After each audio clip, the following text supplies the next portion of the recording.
The most sacred night of the year, Christmas Eve. As the whole family gathered around the festive table, the man I had loved with all my youth took a leather belt, came over to me, and screamed at me to kneel and confess my sin of adultery. The whistle of the belt through the free good air was like a blade slicing through all grace and justice. I didn't cry or beg. I simply, in silence, pulled out a USB drive and plugged it into the large TV in the living room. With the sound of fireworks in the background, the house fell into a deathly silence as the screen displayed my mother-in-law and my brother-in-law, my husband's sister's husband, entwined in a shameful position. How did I, the daughter-in-law, who had always been submissive and obedient, reach this dead end? And how did I get this shocking video? The night before Christmas Eve, the weather was cold, but people's hearts were warm. My husband's three-story house was more lively than ever. The aroma of roast turkey wafting from the kitchen filled the space, mingling with the savory scent of the soup my mother-in-law was preparing.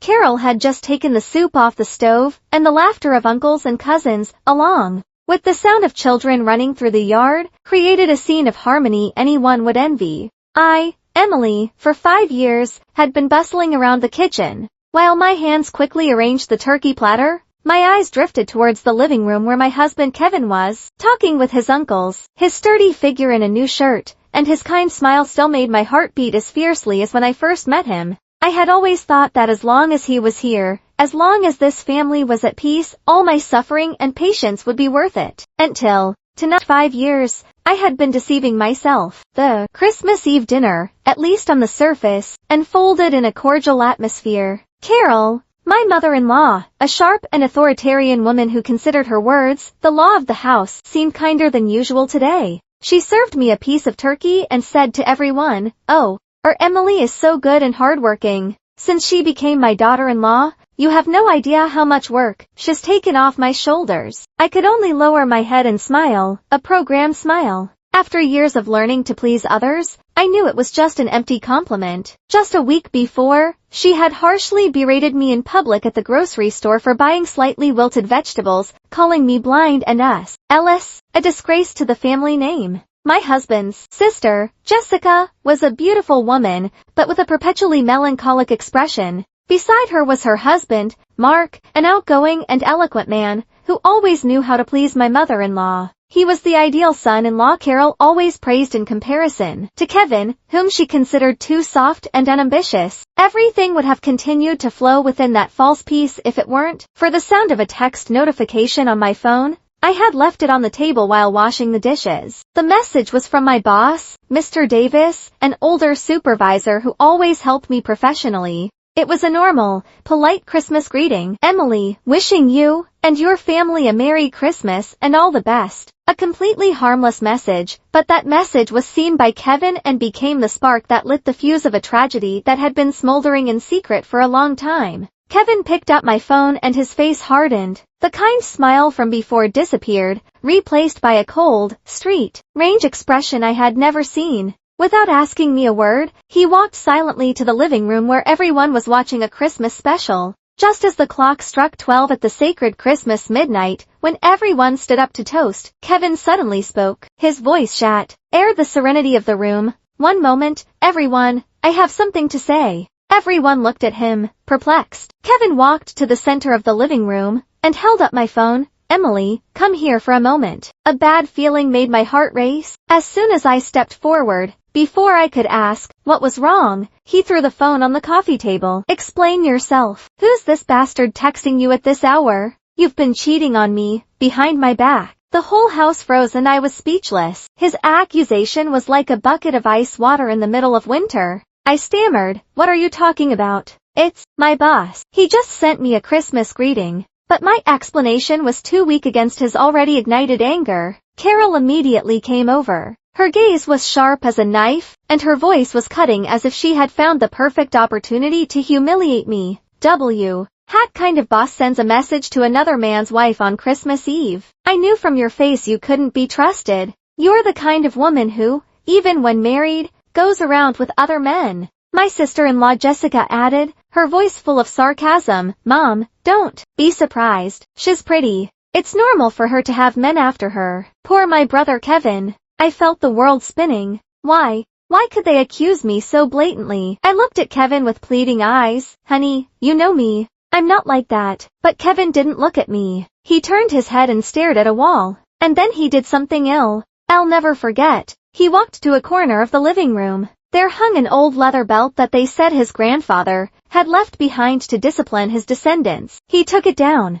The sound of the creaking leather was eerily dry. Kneel, he said through gritted teeth. His eyes were bloodshot. Kneel before our ancestors, before the whole family, and confess your sin. Tell me, how many times have you slept with him? I took a horrified step back. My whole body trembled. No, this isn't my husband. This man in front of me is not Kevin. He's not the man who promised to protect me for life. He's a demon. I shook my head and tears started to well up. I've done nothing wrong. Please don't do this. Still making excuses, Kevin screamed. He brandished the belt and the whistle of the air tore at my ears. No one from the family intervened. My mother-in-law stood with her arms crossed, a satisfied smile on her face. The relatives were either scared, curious, or had simply turned me into the protagonist street of their macabre theater. Just before the belt fell, in the moment I thought I would die, beaten and humiliated on this Christmas night, all the love, all the patience, all the faint hope of the past 5 years shattered into dust. My heart no longer ached. It had grown so cold it had become a sharp piece of ice. I was no longer the lamb awaiting slaughter. No, tonight I was going to show them that a cornered sheep can also become a wolf. I no longer backed away. I stood tall and looked Kevin straight in the eye. My hand slowly slid into my coat pocket. I hid something far more fearsome than his belt, a small USB drive that contained a truth capable of burning down this family's entire false honor. And as I walked towards the TV, I knew it was I who was going to turn this game around. If this story has piqued your empathy and curiosity, don't forget to like it. And when the first image appeared on the screen, I knew this Christmas night would not only be about fireworks, but also the night a respectable family would crumble in disgrace. What happened in the next few minutes? Everyone in the room held their breath with each of my steps. The belt in Kevin's hand stopped midair, frozen like an ugly statue, a symbol of violence and cruelty. All the gazes previously filled with surprise, contempt, and morbid pleasure were now focused on me, a small figure swimming against the current of a flood that threatened to swallow me. Perhaps I thought I had gone mad. A woman accused of adultery by her husband on Christmas Eve, surrounded by the entire family, instead of kneeling, crying, and begging, was calmly walking towards the television. Carol twisted her lips slightly. A disdainful smile was clearly drawn on her well-made-up face. What new trick are you going to pull now? Who is this show for? Or are you going to play a sad song to beg for sympathy? Her mocking voice broke the tense silence and echoed in the room. My brother-in-law, Mark, always pretending to be the model son-in-law, also let out a hypocritical sigh. Emily, if you've done something wrong, just admit it. The most important thing for a woman is to protect the family's honor. If you make this bigger, you'll only hurt yourself. His words, seemingly sincere advice, were actually another blade that poured salt on my wound, implicitly confirming that I was the guilty one, and should endure this humiliation in silence. I didn't answer. My hand didn't tremble at all as I inserted the USB drive into the side port of the large television. I had been preparing for this moment for a long time, not with cunning, but with tears and humiliation. The remote control was on the table. I picked it up and gently ran my fingers over the buttons. The light from the screen illuminated my face. I guess at that moment, my appearance was terrifyingly calm. I had been a clumsy actress for too long in the play called Happy Family. I had memorized the role of the sensible daughter-in-law, the competent wife, the person who knew her place. I played that role so perfectly that I almost forgot who I was, that I also had feelings, felt pain, and had dignity. But tonight, that role was over. The director of this play was me, and all of them, one by one, would have to play their true roles without masks. I turned my head and scanned the row. With my gaze, my eyes stopped on the man I once loved more than my own life, Kevin. He was still standing there, the belt in his hand trembling slightly. The initial anger on his face was now mixed with a bit of bewilderment and confusion. He probably didn't understand why I could be so calm, why I wasn't screaming or begging as he and his family expected. Emily, what are you doing? Don't make things worse. Worse. I smiled faintly, a smile without warmth, a smile where despair had solidified like a stone.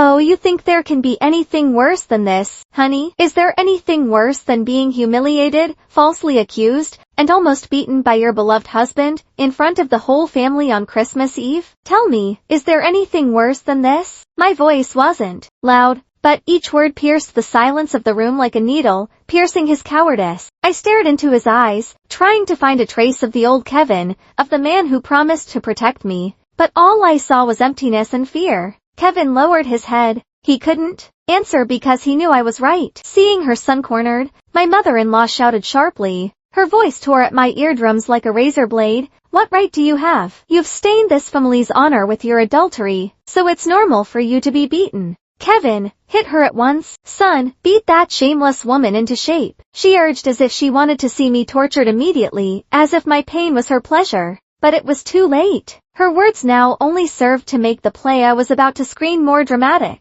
Without another word, I turned around. My finger gently pressed the play button, and the TV screen lit up. But what appeared was not a sad music video, or an image to ask for sympathy. What was revealed in the crisp full HD quality of the expensive TV was a familiar setting. The living room of this very house, the shiny leather sofa, and the large painting of a hunting scene that my mother-in-law was always so proud of. And the two protagonists were performing a play 1,000 times more disgusting than the false accusation they had just thrown at me. The woman in the video had her hair up in a high bun and a familiar figure. It was none other than my mother-in-law, Carol. And the man embracing her, endlessly stroking her back, was my brother-in-law Mark, Kevin's sister's husband. That scene, that act of shameful, clandestine affection, was projected vividly, and censored, in front of the entire family. The sound of people breathing seemed to stop. The noise of the fireworks outside suddenly felt awkward and distant. The whole world seemed to shrink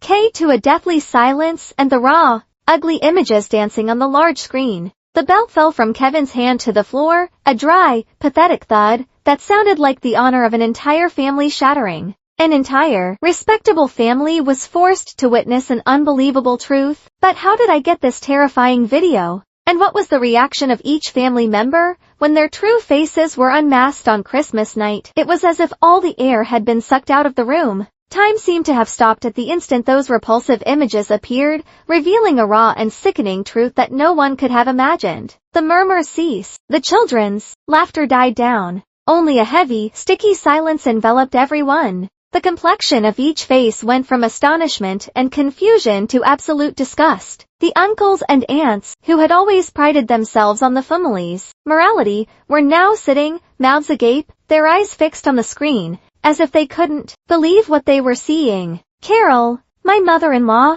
who just minutes before had been arrogantly preaching morality and screaming for me to be beaten, was now frozen in place. Her eyes were fixed on her own image on the TV, her face as white as a sheet. Not even her elaborate makeup could hide the panic and humiliation that washed over her. Her lips moved, but not a single word came out. She staggered and barely managed to grab the arm of the sofa to stay upright. Her whole body trembled like a leaf. Beside her, my brother-in-law Mark, the man who always behaved so refinedly and politely, was not much better. His face was ashen, and cold sweat beaded on his forehead. He stammered in a pathetic, trembling voice, This is fake. It's photoshopped." But his words were powerless against the vivid and realistic images unfolding before their eyes. Anyone could see it wasn't a fake, but the truth, a raw and disgusting truth. Perhaps the most shocked of all was my sister-in-law, Jessica. She stood motionless. Her beautiful, but always sad eyes were now filled with panic, and heart shattered into 1,000 pieces. She stared at the man she had always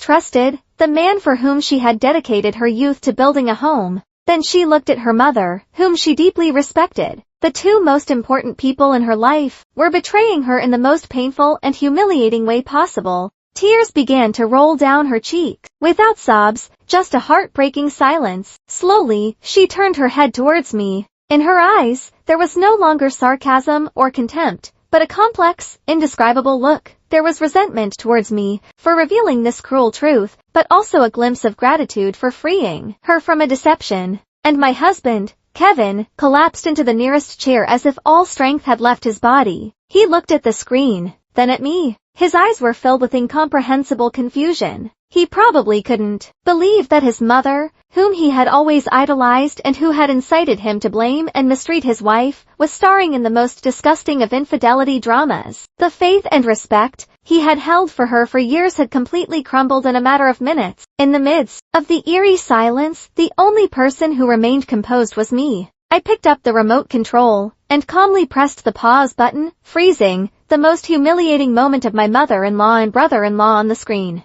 Then I turned and looked directly at each person in the room. My voice wasn't loud, but it resonated clearly and firmly like a hammer striking their consciences. What's the matter? Are you all very surprised? My respected mother-in-law, my esteemed brother-in-law, does this video look familiar? Do you want me to play some more? I still have plenty from different angles, recordings from a whole week, and I also have the original unedited audio. My words were like a second bomb exploding in the room. Carol finally reacted. She let out a crazed scream, a mixture of rage and extreme fear. You crazy, how dare you put hidden cameras in our house? You, Kevin, what are you standing there for? Smash that TV and kill that. She lunged at me like a wounded beast, her hands raised to scratch me. But this time, Kevin no longer obeyed her. He remained seated, motionless, his gaze lost in the void. My brother-in-law, Mark, rushed to intervene, not to protect his mother-in-law, but to snatch the USB drive from the TV.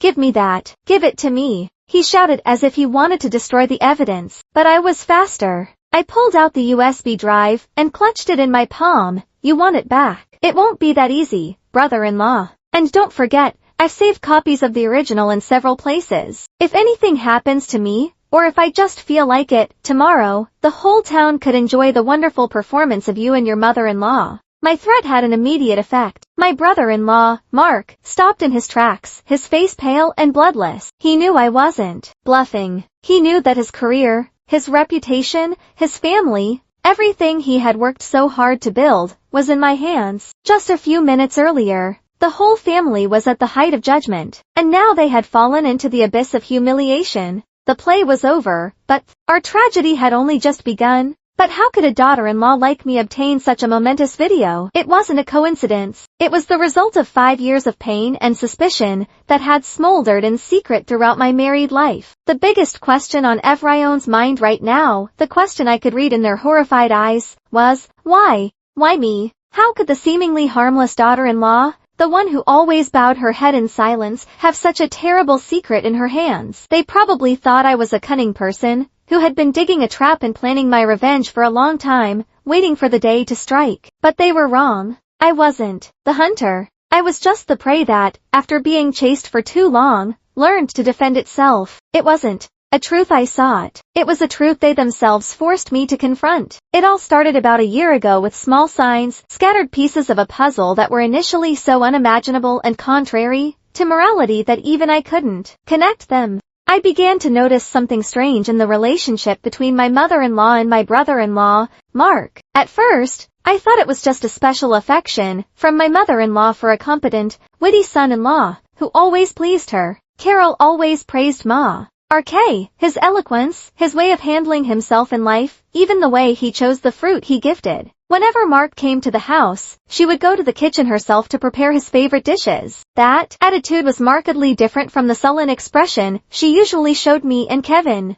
It made me feel a little bad, but I told myself it was normal. My husband Kevin was gentle, good-natured, honest, and a bit slow, not as sharp and eloquent as his brother-in-law. So, it was understandable that my mother-in-law favored her son-in-law more. I tried to console myself with these thoughts and overcome the vague sense of unease, but that affection gradually became stranger, crossing the boundaries of a normal mother-in-law and son-in-law relationship. I started to notice the glances they exchanged, furtive, meaningful looks, touches that seemed casual, but lasted strangely long. Once while I was in the kitchen, I casually glanced into the living room through the crack in the door. My mother-in-law was sitting on the sofa and my brother-in-law Mark was on the floor, his head resting on her lap, and she was stroking his hair. It was a very intimate scene, far from a normal relationship between a mother-in-law and son-in-law. I felt something was wrong. My throat went dry, but once again, I blamed myself for being too sensitive and overthinking.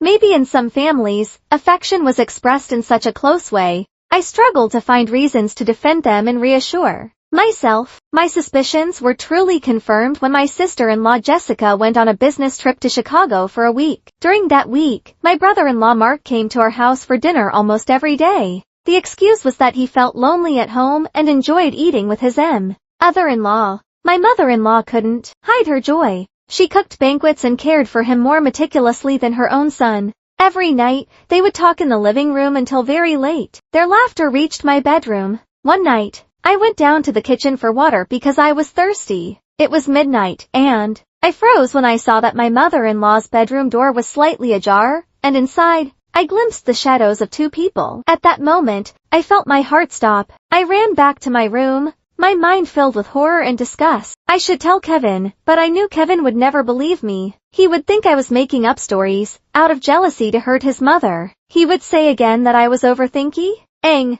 that I was too sensitive. The climax of my suspicions came on my mother-in-law's birthday. Kevin and I prepared an expensive silk scarf as a gift for her, but when we gave it to her, she accepted it with indifference. She thanked us formally and set it aside. When it was my brother-in-law Mark's turn, he gave her a jade bracelet. Carol was so happy she hugged him, put the bracelet on her wrist, and caressed it all night. That night, after all the guests had left, I casually passed by my mother-in-law's room. The door wasn't completely closed. I heard her talking on the phone with someone. Her voice was incredibly coquettish and sweet. "Thank you for the gift. I love it. I wish you were here tonight." I was paralyzed. That voice was clearly that of someone talking to a man. But who was that man? It couldn't be. A terrible thought crossed my mind, and I got goosebumps. From that moment, I knew I couldn't remain silent. I wasn't doing it for revenge. I needed the truth, an explanation for everything that was happening in that house. I needed a charm to protect myself from these hypocritical and dangerous people.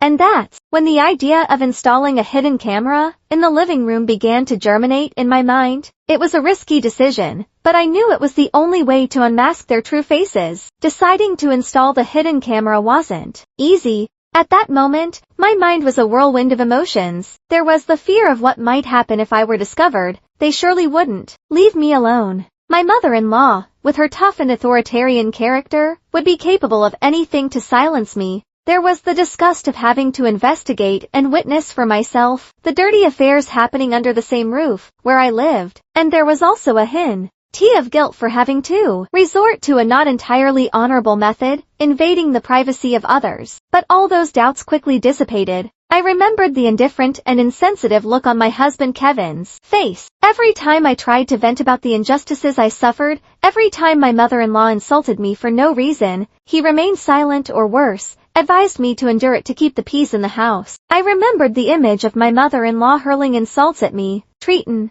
me like an unpaid maid, and the image of my brother-in-law with his hypocritical smile and cunning words, which always hid a calculation. All of that eliminated any hesitation in me. I knew that if I didn't save myself, no one would. In this game, I had no allies but myself. I spent several nights searching online, meticulously researching types of hidden cameras. I needed to choose one that was not visible but had good image quality. Finally, I chose a type the size of a button that could be camouflaged as a coat hook. It had full HD quality, a clear recording microphone, and most importantly, a Wi-Fi connection, which allowed me to watch in real time from my phone anywhere. I used the little money I had saved from my emergency fund, money I had saved without Kevin knowing for unforeseen circumstances. That money was supposed to be for my parents, who lived in a small town. But now I had to use it to protect myself. The installation was also a problem. I had to choose a time when the whole family was out of the house. Fortunately, that weekend, the family went to a nearby town to attend a distant relative's funeral. For me, it was a golden opportunity.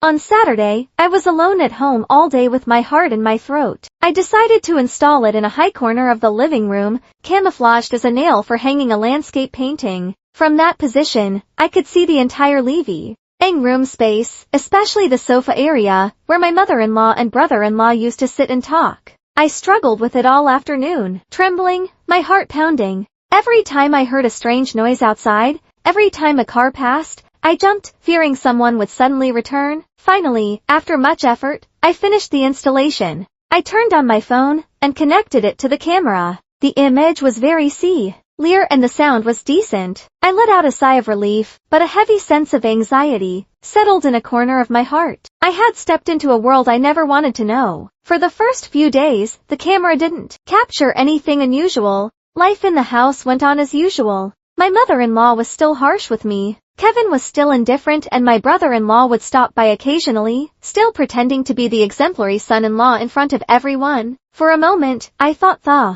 maybe I really was being paranoid. Maybe it was all a product of my imagination. Maybe the scene one saw in my mother-in-law's room that night was just an illusion. But one Wednesday afternoon, while I was at the office, my phone vibrated with a notification. The camera had detected movement in the living room. I quickly opened the app to check. I felt my heart stop. On the screen were my mother-in-law and my brother-in-law Mark sitting on the sofa. At first, they talked normally, but soon my brother-in-law Mark began to behave intimately, wrapping his arm around my mother-in-law's waist and whispering something in her ear. My mother-in-law didn't resist at all. On the contrary, she rested her head on his shoulder with a satisfied smile. I felt nauseous and couldn't watch anymore. I turned off the phone, ran to the bathroom, and vomited violently. The truth was far more disgusting than I had imagined. But that wasn't all. In the following days, the camera recorded countless even more terrible scenes. They would hug and kiss on the same sofa, where the whole family used to sit and watch TV.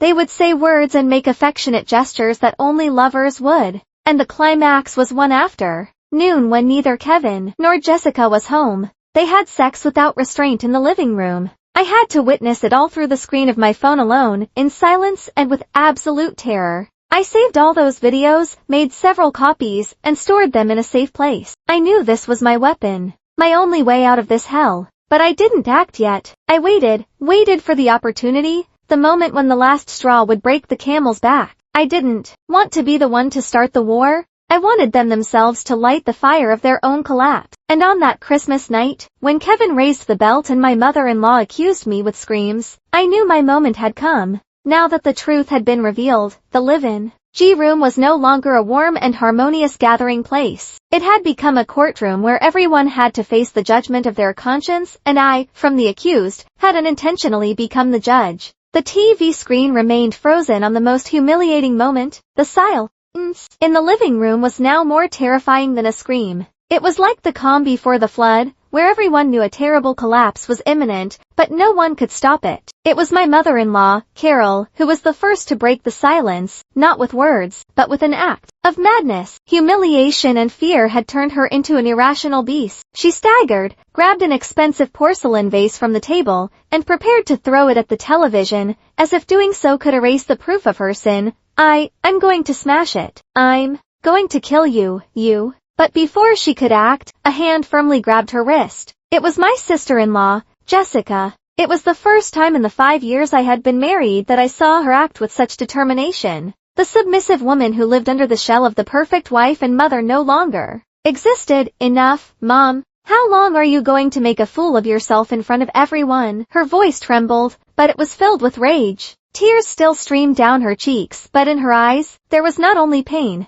but also hatred. She turned to the man standing beside her, stiff as a statue, her husband, whom she had loved and trusted blindly. Why? Oh, Mark, how did this happen? You and my mother. You too. The pain choked her throat, and she couldn't finish the sentence. It was a question she probably never wanted to utter in her life. My brother-in-law, Mark, seemed to wake from a dream. He knelt hastily before Jessica, grabbing her legs and starting to cry pathetically. Another act of his theater had begun. Jessica, I'm sorry. I'm so sorry. I was forced by your mother. It's all her fault. She seduced me. I'm just a victim. His words, so cowardly and shameless, left everyone stunned. Not even I, who knew him as a refined and courteous man, could have imagined he was capable of saying something so vile. To save himself, he was willing to cast all the blame on his mother-in-law and lover. He tried to present himself as a poor victim, a weak man who couldn't resist the seduction of an older woman. Hearing this, Carol began to laugh like a mad woman. Her crazed and pathetic laughter echoed in the room. A victim. You, a victim. Damn you. It was you, time and time again, who came looking for me, seducing me with your sweet words. It was you who said your wife was always depressing and boring, that you only felt like a real man when you were with me. And now you try to blame me for everything. she screamed, pointing directly at my brother-in-law Mark's face. The fight between the two sinners turned the living room into a marketplace. They insulted each other, humiliated each other, and revealed the dirtiest secrets in front of all the relatives. It turned out their relationship was not a simple affair. There were also promises and calculations involved. It turned out my brother-in-law Mark had used his mother-in-law to obtain favors in his job, and Carol had found in her son-in-law the satisfaction her late husband never gave her. The incestuous drama had now turned into a farce of mutual accusations. In the midst of the chaos, my husband Kevin finally reacted. He stood up and walked towards his mother, but he said nothing. He just looked at her with a strange, empty gaze, the look of a son who had completely lost faith in the mother he once idolized. Then he turned to me. His look was complex, a mixture of shame, regret, and something that looked like a plea. He opened his mouth. His voice was hoarse. Emily, but I didn't let him finish. I was too tired of late apologies and hypocritical regrets. I cut him off coldly. What are you going to say? Ask for my forgiveness or say you knew nothing? Kevin, don't fool yourself. You're her son. You lived in this house. Did you really not notice anything strange? Or maybe you knew, but you chose silence because you're a coward. My words were like the final blade in his bleeding heart. Kevin staggered. He couldn't say anything more. He realized that I had seen it all. His silence, his indifference were not carelessness, they were complicity. The fight continued with more fury. The relatives, who were previously spectators, now began to whisper, "My God, I can't believe it. What a scandal. It's the shame of the family. How are we going to face people now?" Poor Emily. How much she must have suffered these 5 years. The pendulum of public opinion had swung completely towards me. They no longer looked at me with contempt, but with compassion and even a little respect. I was no longer alone. The family court was coming to an end, but society's judgment was just beginning. And in this storm, there would be people who would pay a very high price for the sins they had committed. The heated argument between my mother-in-law and my brother-in-law only stopped when the great-uncle, the oldest and most authoritative relative, couldn't take it anymore and slammed his hand on the table. "That's enough. All of you be quiet." Turning the house into this cesspool on Christmas Eve in front of the memory of our ancestors, what a disgrace. His authoritative shout silenced everything for a moment. Carol and my brother-in-law Mark stopped insulting each other, but they still glared at each other with eyes that shot sparks. The hatred for the one who had betrayed them was now greater than the humiliation.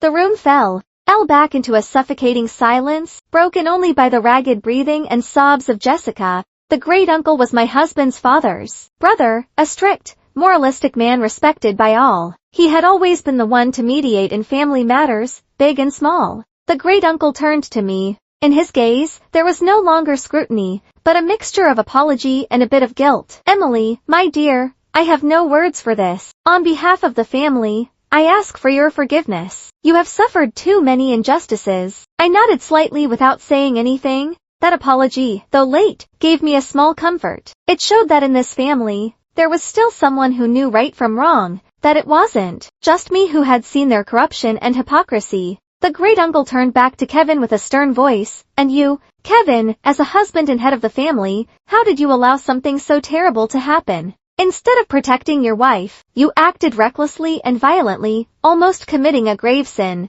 Do you still consider yourself a man? Do you think your late father could rest in peace if he knew this?" Each of his words was an invisible whip that lashed Kevin's conscience. He hung his head, his shoulders trembling. He couldn't refute a single word. Everything the great-uncle said was true. He was a failed husband, a bad son, and a coward. After a moment of silence, the great-uncle, in a last attempt to fix the situation, made a decision. "Well, at this point, we can't hide it anymore. Let's resolve this discreetly at home so we don't become the town's laughingstock. The matter of Carol and Mark will be punished as it should be by the family later. And as for your marriage, Kevin, you must formally apologize to Emily and treat her well from now on. You must not allow her to suffer any injustice again." The great-uncle's words were like a final sentence, an effort to save what little honor the family had left. Everyone thought it was a reasonable solution. They expected me to accept that apology, continue with this marriage, and that everything would be buried in silence, like so many other injustices that daughters-in-law often suffer.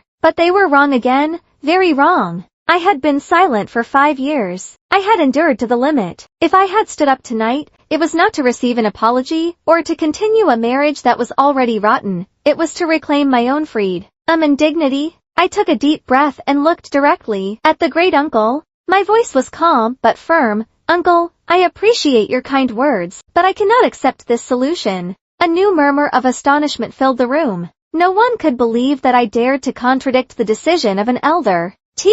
His is no longer a family problem. It has crossed the line of marriage. It has crossed the line of human morality. I cannot continue to live in an environment of lies, deceit, and perversion. I want a divorce. The word divorce came out of my mouth lightly, but with the destructive power of a bomb. Kevin snapped his head up, his eyes filled with disbelief. Emily, what are you saying? No, please. I've been an idiot. I'll fix it. Can't you give me another chance? He rushed towards me, trying to take my hand, but I took a step back. Chance? How many chances have I given you in these 5 years? Did you ever truly stand by my side? Or did you always hide behind your mother, watching me being mistreated, being humiliated without ever defending me? Kevin, my love for you is already dead. It died the very moment you raised that belt to hit me. My love was not something that could be thrown away and picked up again. It had been trampled by him and his family until there was nothing left. I turned to everyone in the room, to those astonished and shocked faces, and said, Andy, let everyone know, I will not delete this video. I will send it to my lawyer. If in the future anyone from this family dares to interfere in my life, I will not hesitate to make this video public for the whole world to see. My firm and unwavering statement officially put an end to everything. I was no longer a pawn in their hands. It was I who controlled the board. I had chosen my own path, a path free from their shadows. But would they let me go so easily? And would my struggle to regain my freedom end smoothly? My declaration of divorce and the threat to make the video public put the family in a tight spot. They couldn't force me to stay. They knew I was no longer the meek sheep from before. The fire within me had been lit, and would burn anyone who tried to extinguish it. But they couldn't let me go easily either, because if that terrible secret came out, it would completely destroy the family honor they valued more than their own lives. That Christmas Eve ended in a heavy and somber atmosphere, with no trace of festive spirit. The relatives left hastily, murmuring, casting glances at me that mixed compassion with curiosity.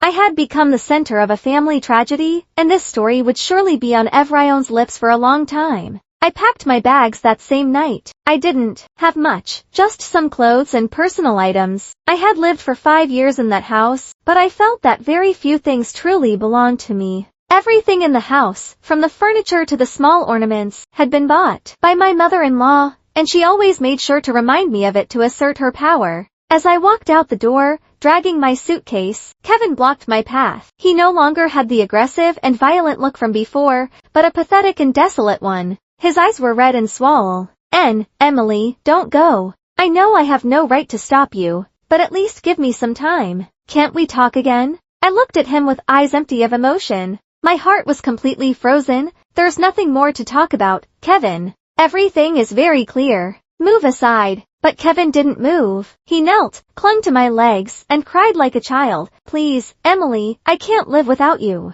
You're my everything. If you leave, what will become of me? I felt a mixture of disbelief and a slight disgust. My everything. If I was his everything, why did he never protect me? If I was his everything, why did he want to hit me with a belt over a simple greeting message? If I was his everything, why did he let me face his mother's cruelty alone for 5 years? I pushed his hands away and said coldly, it's not that you can't live without me. You're just scared. Scared that the truth will come out. Scared of losing face, of having to face the consequences of what your family has done. You don't love me, Kevin. You only love yourself. With that, I pushed him aside firmly, and walked out of that house, dragging my suitcase without looking back even once. His tearful pleas followed me, but they couldn't move my heart, which had already turned to stone. I took a taxi and temporarily stayed at a good friend's house. I didn't want to go straight to my parents' house so as not to worry them. I needed time to calm down and clear my thoughts. The next morning,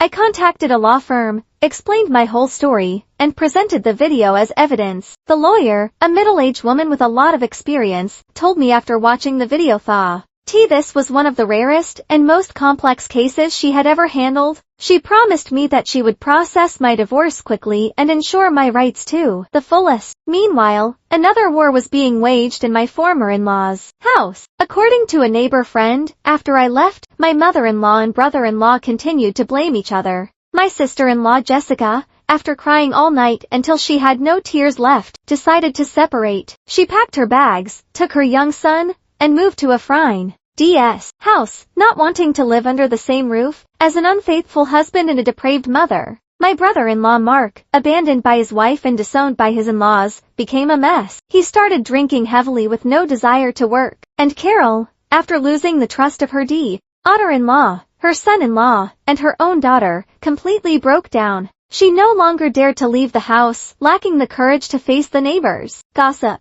She locked herself in her room all day, crying and lamenting. The imposing 3-story house had become a cold and gloomy place, lifeless. My ex-husband Kevin had to bear it all. He had to take care of his shattered mother, face my divorce lawsuit, and endure the contempt of relatives and neighbors. He called and sent me messages several times, begging me to come back. But I didn't answer any of them. I blocked his number. I didn't want to hear any more lies. They were paying for their sins. But was that all? A family built on hypocrisy and lies, once it starts to collapse, cannot be stopped. During the following days, I lived in the tranquility I had longed for. I read books, listened to music, and walked in the park. I learned to take care of myself, to love myself. I realized that, for the past 5 years, I had lived too much for others, sacrificing myself in the name of the family, which in reality was nothing more than a golden cage that imprisoned me with prejudices and absurd rules. Now, outside that cage, I felt what true freedom was, what it was like to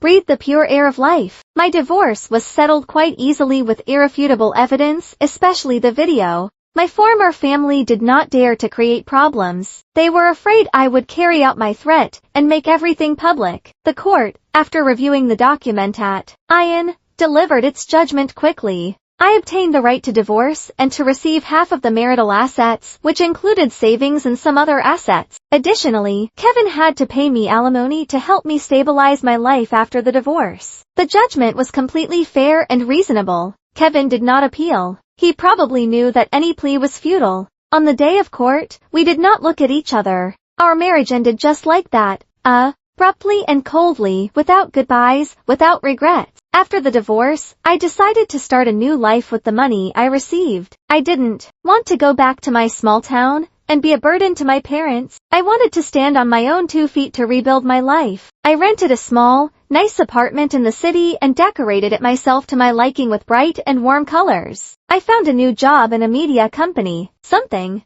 I really liked, and where I could develop my skills. My life began to stabilize gradually. I made new friends, established new relationships. I was no longer the submissive and patient Emily of the past. I was an independent, self-sufficient, and happy woman. I learned to smile again, a sincere smile that came from the heart. Meanwhile, the tragedy of my former family had not ended. The incestuous scandal, despite attempts to hide it, finally came to light. The truth has a way of coming out. The relatives who were present that Christmas Eve, despite being asked for discretion, could not keep such a shocking story a secret. They told one person and that person told another. In a short time, the whole neighborhood and then the whole city found out. The family honor they valued so much was completely shattered. My ex-brother-in-law Mark, after a period of being drunk and dissolute, was fired from his company. No company wanted to hire someone with such a scandal. Having lost his job, his family, and his honor, he couldn't bear the blow.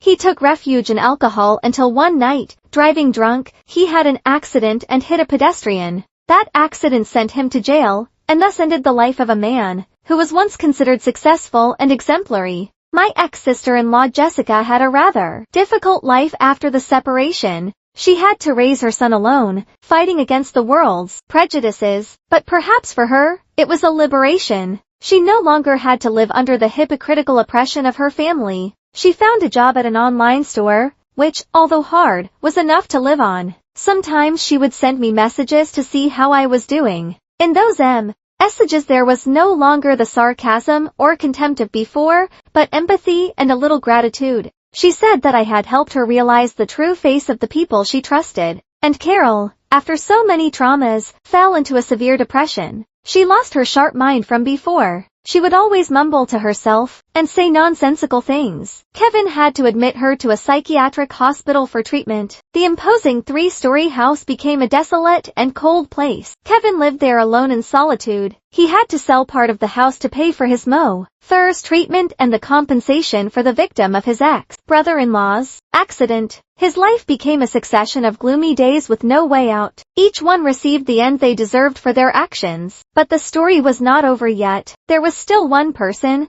the one who caused me the greatest pain, who had not yet received his final judgment. I am Ian, my ex-husband Kevin. Although he had to bear the loneliness, remorse, and the weight of a shattered family, I felt it was not a sufficient punishment for what he had done to me. He was not the mastermind of the perverse plot, but his cowardice and indifference were the fertile ground that allowed all that evil to grow. If from the beginning he had protected me, if he had listened to me, if he had trusted me, the tragedy might not have happened. He could have stopped his mother and brother-in-law's inappropriate relationship. He could have given me a real home, but he didn't. He chose silence, indifference, and sacrificing me for his false peace. I no longer hated him. When love dies, hatred loses its meaning. Dwelling on hatred would only exhaust my soul, but I wanted him to truly understand the pain I had been through. I wanted him to taste what feels like when the whole world turns its back on you, when the person you love most betrays you.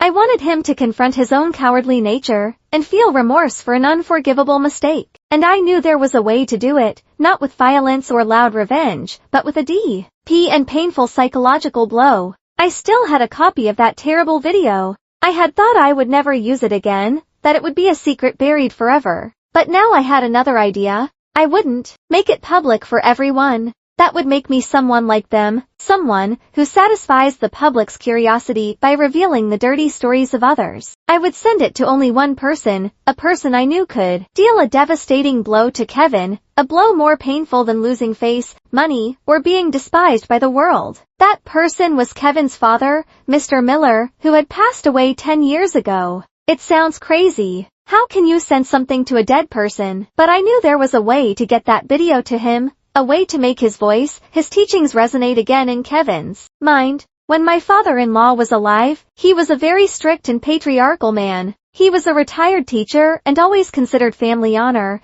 and human morality as the most important things. He taught Kevin a lot about the duties of a husband, about the responsibility of a man.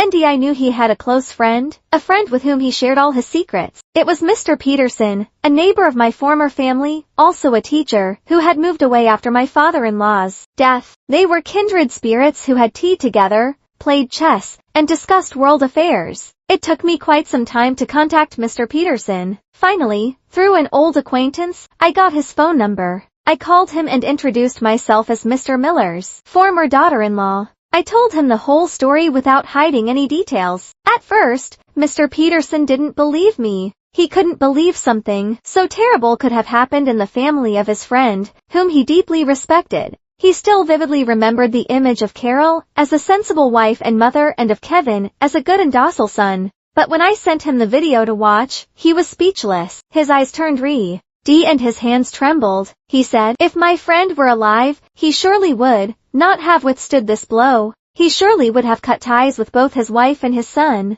He would have considered it the greatest dishonor of his life." I asked Mr. Peterson for a favor. I asked him to send this video to Kevin, but not by email or text message. I wanted him to show it to him in person on the anniversary of my father-in-law's death. I wanted Kevin, on the day he honored the memory of his deceased father, to face the most humiliating truth of his family. I wanted him to feel remorse before his father's altar for what he had done, and for what he had allowed to happen. I wanted his father's teachings, whom he had always respected, to become the sentence that judged him. It was a cruel revenge, but I didn't regret it because I knew it was the only way to awaken a man who had been asleep for too long in cowardice and indifference. The anniversary of my ex-father-in-law's death was a late autumn day, cold with a persistent drizzle. The gloomy and sad atmosphere seemed to empathize with the tragedy of that family. I didn't go. My relationship with that family was completely over, but a small ripple still stirred in my heart. I wondered if my plan would work as expected,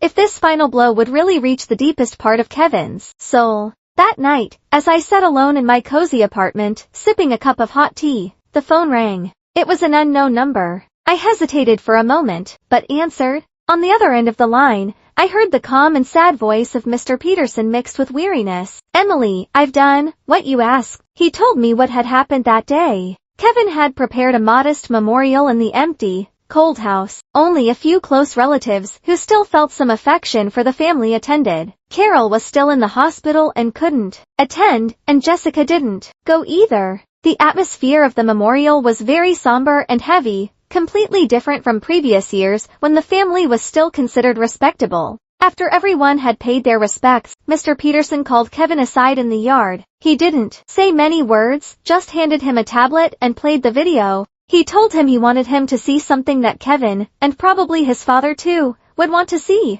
At first, Kevin was bewildered, not understanding what was happening. He probably thought they were old photos of his father. But when the first image appeared, his face changed color. He froze in horror, his eyes fixed on the screen. He watched the video repeatedly as if he couldn't believe what he was seeing. His whole body trembled, not with anger, but with pain and humiliation. Then he looked at Mr. Peterson. His eyes were full of desperation. How do you have this? Mr. Peterson replied calmly, his voice heavy with the weight of age. Emily sent it to me. She said she wanted you, before your father's spirit, to see for yourself what this family has become. She wanted you to ask yourself how your father would have felt if he were alive. Mr. Peterson's words were like the final dagger that pierced Kevin's shattered heart. The image of his father, strict but who loved him deeply. His father's teachings on human morality, on family honor, all resurfaced in his mind. He couldn't take it anymore. He broke down and cried like a child. He collapsed, covered his face, and cried out loud in the yard of his home, in front of the astonished gaze of the relatives. It was the first time in years that people saw Kevin cry.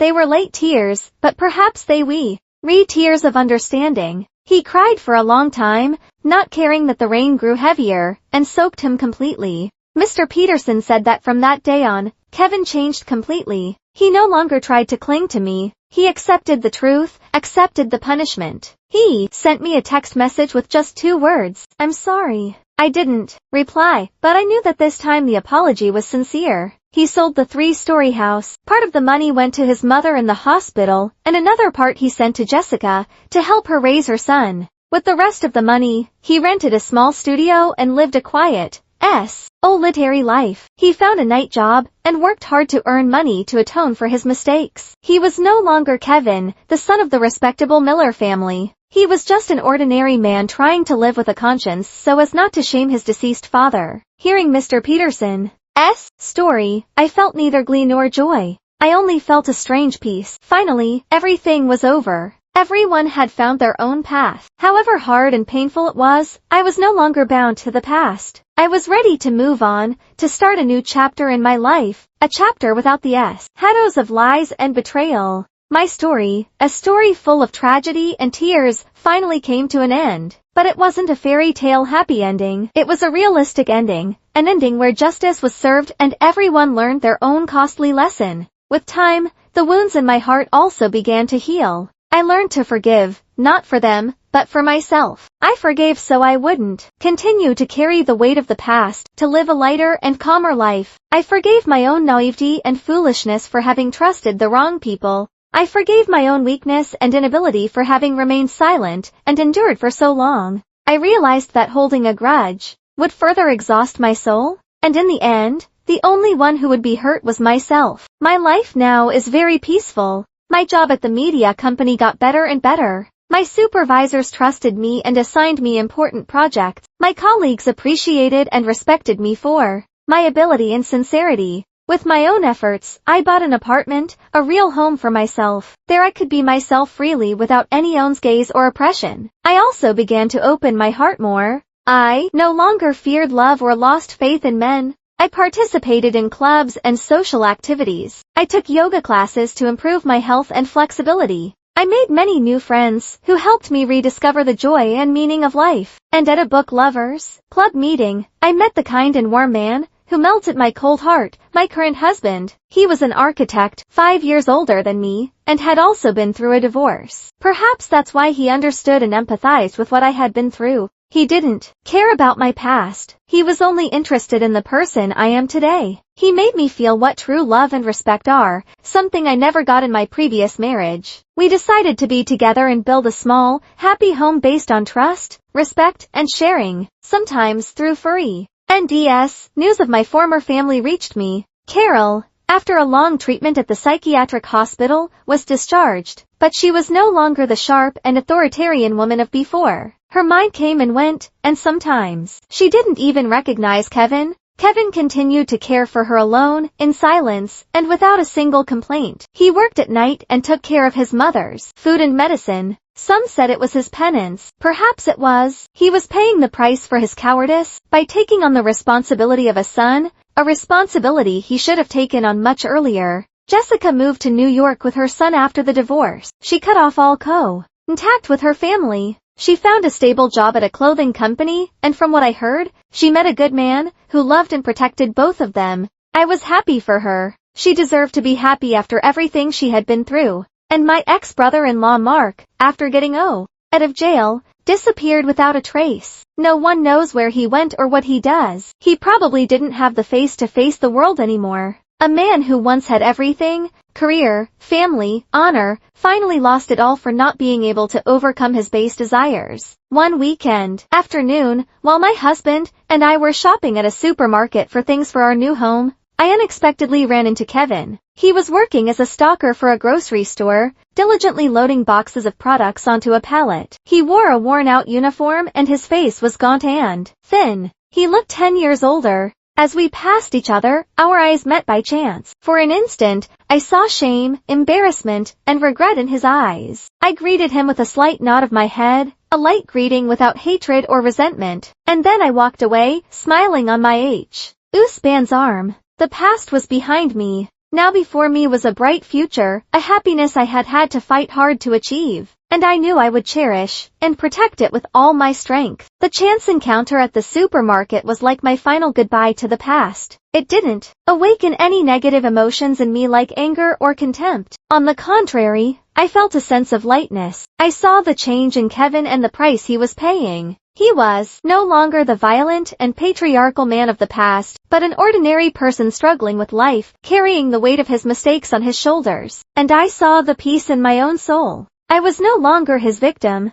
I was a victor. Not because I had taken revenge on them, but because I had overcome it all and found my own happiness. I didn't allow that dark past to ruin my future. My wedding with my current husband was simple but warm, with only the closest family and friends. My parents, after knowing my whole story, no longer objected to my second marriage. At first, they were a little worried that I would be hurt again, but after meeting my husband, seeing the sincerity, maturity, and love he showed me, they were completely at ease. They just wanted me to be happy, and I truly was. My husband is a wonderful person. He loves me, takes care of me, always listens to me, and understands me. He never judged my past. On the contrary, he valued what I had been through. He said those experiences had made me the strong and resilient person I am today. He helped me erase the traumas of the past and believe in love and marriage again. We had a beautiful and adorable daughter, whom we named Anna. She is the joy of the whole family, the source of our life. Every time I see her smile, I feel that this world is truly beautiful. I had everything a woman could wish for: a good husband, a good daughter, a stable job, and a peaceful life. I learned to value the simple things, the small moments of happiness in life, a warm family dinner, an afternoon walk in the park with my husband and daughter, my daughter's hug before bed. All these things are precious gifts that life has given me. Sometimes in the deep of night, when I look back, I still feel a shiver. I had to go through a lot of pain and tears. There were times when I despaired, when I thought I would never get out of that hell. But I don't regret it because it was precisely those trials that made me more mature and stronger. They taught me valuable lessons about life. Don't let anyone trample on your dignity and self-esteem. Always stand up to protect yourself, and fight for the happiness you deserve. It also taught me that silence is not always golden. Sometimes silence is precisely complicity with evil. My story may be a sad story,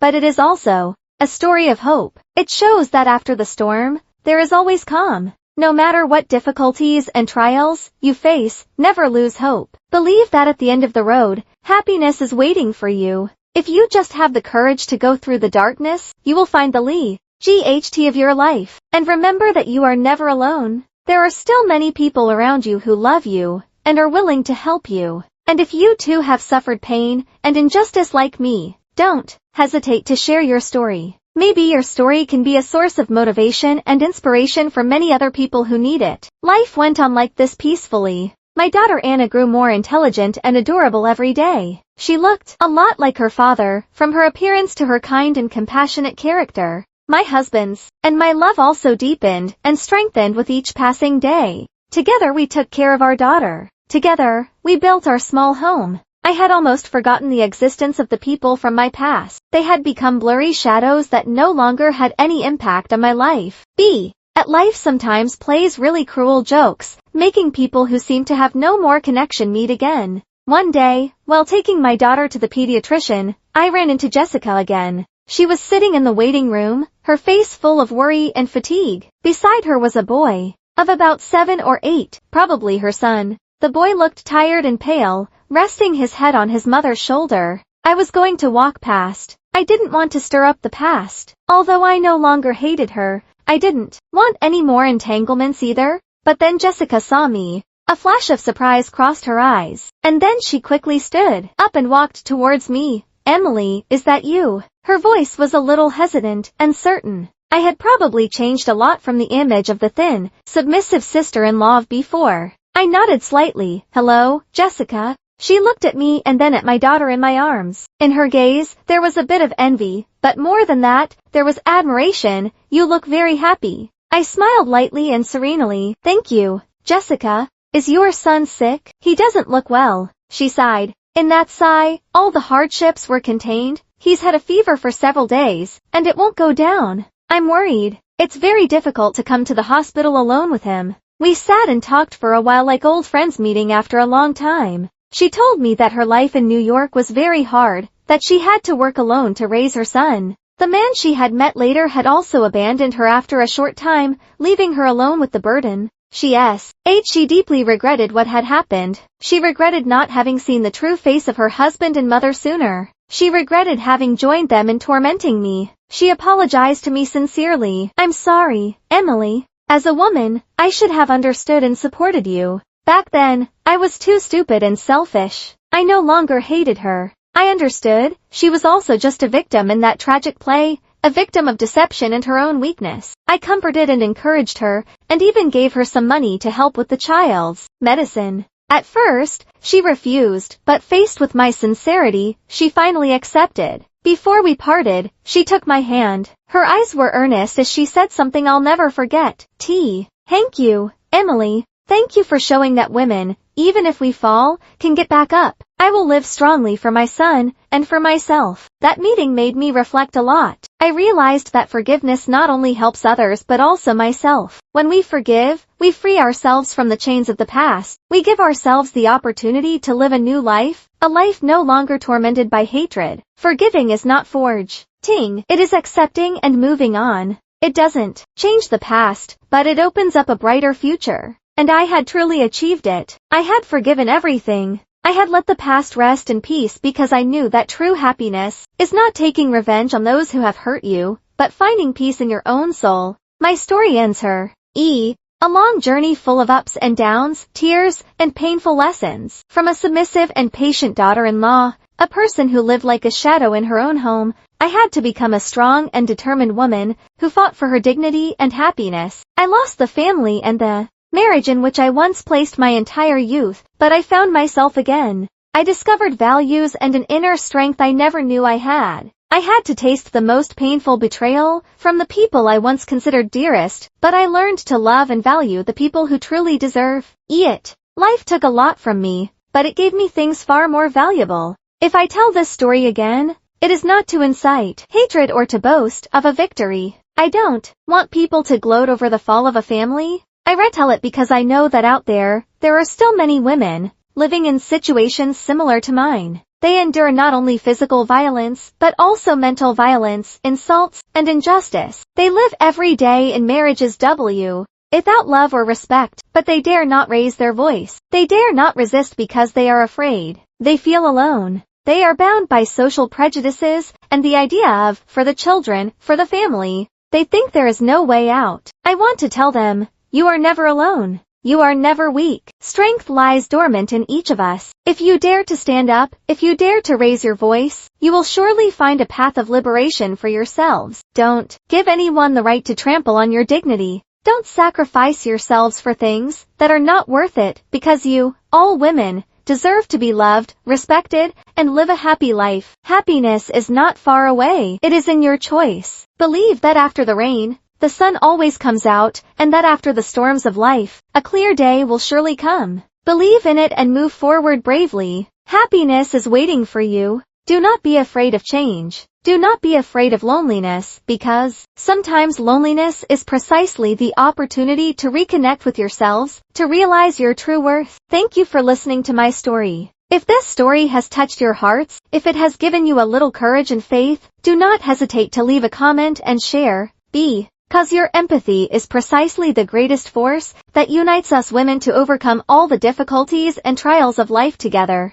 And don't forget, always love and value yourselves, because you are unique and deserve the best. And so, the story of Emily comes to an end. A story that covers the entire spectrum of emotions, from injustice and pain to catharsis and finally serenity. Upon hearing her journey, each of us will surely reflect. Some will be outraged by the hypocrisy and evil of the in-laws. Others will feel a cathartic satisfaction at the punishment they received. But perhaps what remains most deeply in our hearts is not hatred, but the extraordinary strength of a cornered woman and a profound lesson about the value of self-esteem, respect, and boundaries in relationships. This story is not simply a sensational family drama, it is a mirror that reflects the dark corners of society, where prejudices about the role of women, especially daughters-in-law, still weigh heavily. The protagonist, Emily, at first, like many other women, chose the path of patience and resignation to maintain the so-called family peace. She sacrificed herself, sacrificed her emotions just to obtain tranquility.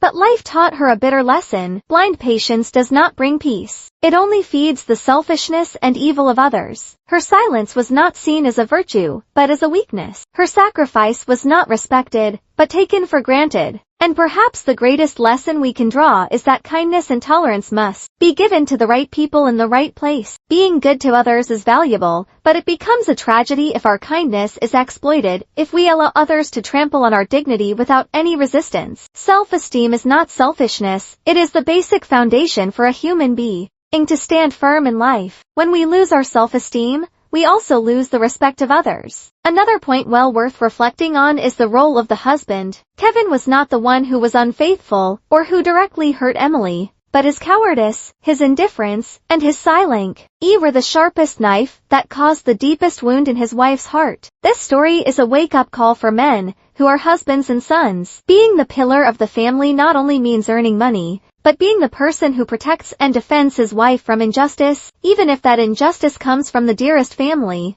A truly strong man is not the one who raises his fist, but the one who has the voice of justice. The one who knows how to put himself in his wife's shoes, understand and share. Silence in the face of injustice is sometimes more terrifying than the injustice itself. Finally, the way Emily concludes the story also gives us a lesson about forgiveness and moving on. She could have completely destroyed her former family. She'd have reveled in their suffering, but she didn't. She simply took back what belonged to her, demanded justice for herself, and then chose to leave. She understood that holding a grudge would only weigh down her own soul. True happiness does not come from revenge, but from finding peace in the soul. She chose to forgive not back as they deserved it, but because she deserved to live a peaceful life. All of us in life will face injustice and trials. There will be times when we feel weak, alone, wanting to give up on everything. But remember the story of Emily. Remember that the greatest strength always lies within ourselves. Learn to set boundaries. Learn to say no to what is wrong. Learn to love and value yourselves first, because only when we know our own worth can others respect us. The story shared in this video is a work of fiction, created for educational and entertainment purposes. All characters, events, and situations are products of the imagination. Any resemblance to real persons or events is purely coincidental. The content of the video aims to convey humanistic lessons about life, family, and social relationships and is not intended to attack or criticize any particular individual or organization. Viewers are advised to consider and filter the information appropriately. Thank you for listening to the end. If this story and its lessons have touched your hearts, please press the like button to help spread this meaningful message. What do you think of the story? Have you experienced or witnessed a similar situation? Leave a comment below.